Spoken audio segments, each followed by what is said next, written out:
What's up, guys? This is Brian J's Nerd Talk. I last night I finished watching Avatar: Fire and Ash twice.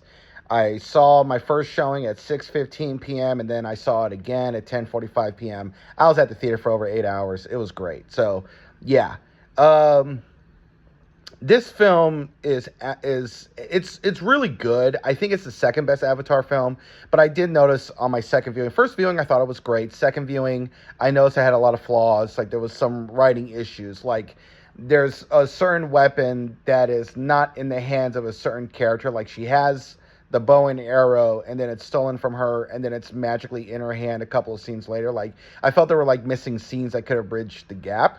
But at the same time, I don't feel it needed to be 3.5 hours long. There's a particular chase scene and action scene that happens that could have been written a little differently to introduce certain aqua life sea creatures that were going to be used in the third act in the big battle sequence in a way that didn't feel like it was just an action set piece, because even though these are films coming out on Christmas, these are big budget blockbusters that are written like summer blockbusters. And in summer blockbusters, you have to have a big action sequence every 10 to 15 pages. And I felt like James Cameron got to the 10th page mark and had to do something in a big blockbuster. You can't have just something just happening. It has to be an action set piece. Other than that, I think this movie is absolutely beautiful. The visuals are incredible. The frame rate that was used for this movie was so clear and so like smooth. Like the opening of the film, everything looks so real with the new frame rate, the high frame rate that James Cameron is using.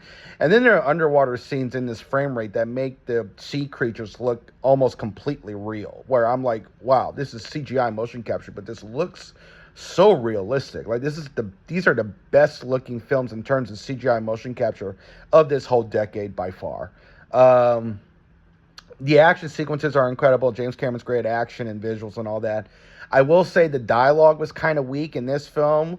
I think I heard the word bro said like 100 times in between these two films, these two sequels. Like the word bro was said so many times it was crazy. Or baby bro, this or bro. Like, dude, Jesus Christ. It's just like James Cameron is like totally a Southern California dude, like Sean Penn in Fast Time at Ridgemont High is saying dude for like, an hour or so, but whatever. Um, the characters like Varang, who's a phenomenal villain. Like visually, she's an incredible villain. Una Chaplin gives a great performance. She steals the entire film. In a perfect world, she would get nominated for an Oscar, but because people don't respect motion capture like they should, she's probably not. Zoe Saldana's amazing as Neytiri. Sam Worthington's really great as Jake Sully. I feel like as an actor, he got better with each film. The kids are great. Kiri is great. I love Spider. Like, if you hate this movie, you probably hate it because you hate Spider. Any actor is not good, but he has potential. He can get better as he gets older. I mean, he started making these movies when he was a kid. He was like 12 or 13 when he started doing this. So, not everybody's Timothy Chalamet when they start off, Some take years and years to become a good or great actor. And I like him as a person, at least so far on the outside looking in. His interviews are great. Everybody's great. The actress who plays Tuca, she's very sweet. She had moments of shine in this film, even though she's just like using a knife, but she's like 8 years old in these films, the character, and she doesn't stand a chance, but she tries. She gives complete E for effort.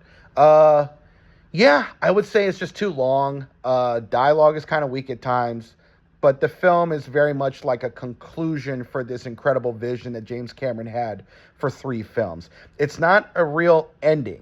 It does set things up for the 4th and 5th film, but it just kind of concludes this story arc of the first 2 films, mostly in a way that's very satisfying for the characters. This movie ends in an uplifting kind of way that The Way of Water did not end. The Way of Water ended in a more tragedy, while Fire and Ash ends in a more uplifting kind of way. But it does set things up for the 4th and 5th film. What's going to happen to Varang? Is Miles, the villain, dead? Who knows? There was a lot of amazing things that happened in the third act. But I will say this was a really good film. And I was going to give it a 9 out of 10, but I think I'll give it an 8.5. I'll give it an 8.5 because on a second viewing, I did notice some writing mistakes, I felt like scenes were missing and some of the dialogue was pretty bad, but this was still a joyful, fun ride.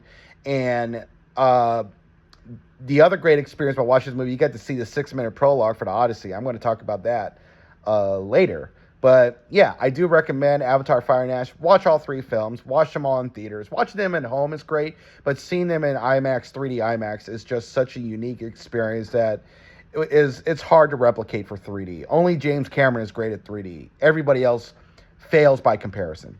But anyway, this is Brian J's Nerd Talk, and this is my somewhat spoiler review of Avatar Fire and Ash, and I'll talk to y'all later. Peace.